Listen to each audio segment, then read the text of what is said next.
साल था 1947। बॉम्बे की गलियों में एक नई फिल्म आई, जुगनू। और इसी फिल्म ने एक नौजवान को रातों रात स्टार बना दिया। उस नौजवान का नाम था यूसुफ खान, जिसे दुनिया आज दिलीप कुमार के नाम से जानती है। फिल्म हिट हुई, शहर भर में पोस्टर लग गए। एक बड़ा सा होर्डिंग क्रॉफर्ड मार्केट के पास भी लगा था, वहीं जहां उनके पिता लाला गुलाम सरवर की फल मंडी थी। एक सुबह लाला साहब सेब की खेप उतरवा रहे थे, तभी उनके पुराने दोस्त और राज कपूर के दादा बशेश्वर नाथ कपूर वहां पहुंचे। दोनों अक्सर मजाक मजाक में बातें करते थे। लाला साहब उनसे कहा करते थे, आपकी मूछें तो शेर जैसी हैं, लेकिन आपका बेटा पोता दोनों नौटंकी में लग गए।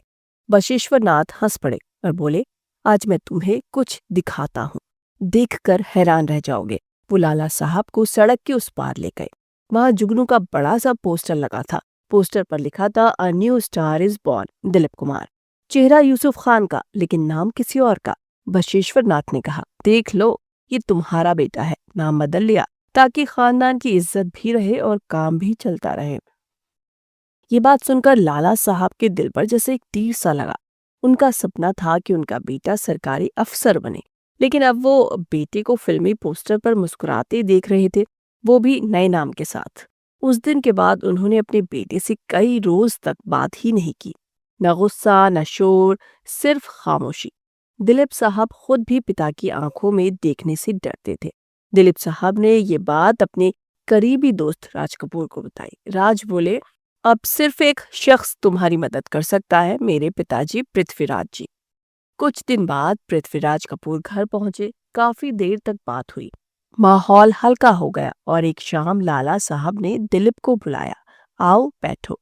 धीरे से बोले, मैंने मान लिया है जो रास्ता तुमने चुना है वो तुम्हारा अपना है। बस यही पल था जब दिलीप साहब समझ गए कि पिता ने उन्हें माफ कर दिया है। चलो, खुशी पूरी नहीं थी, पर स्वीकार कर लेना भी कम नहीं था।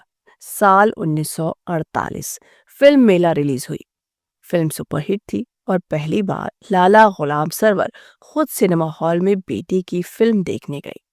उसी शाम जब दिलीप घर लौटे, पिता ने उन्हें पास बुलाया। चाचा उमर हंस रहे थे। उन्होंने कहा, हम मेला देखने गए थे।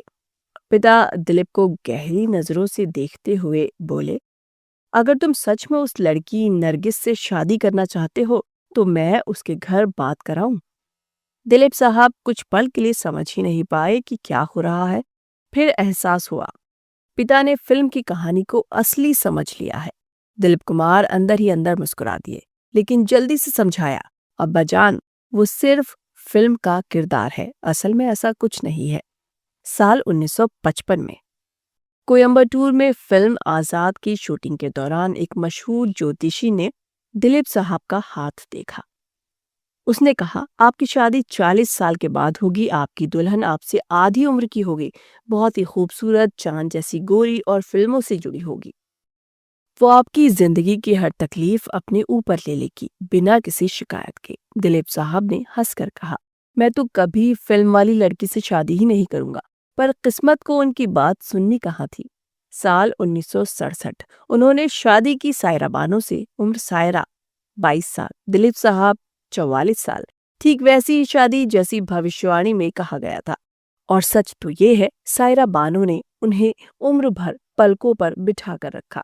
दिलीप कुमार सिर्फ एक महान एक्टर नहीं थे, वो एक बेटा, एक दोस्त, एक आशिक और एक इंसान थे, जिसने अपने संघर्ष, अपने डर और अपनी तकदीर को चुपचाप शान से निभाया।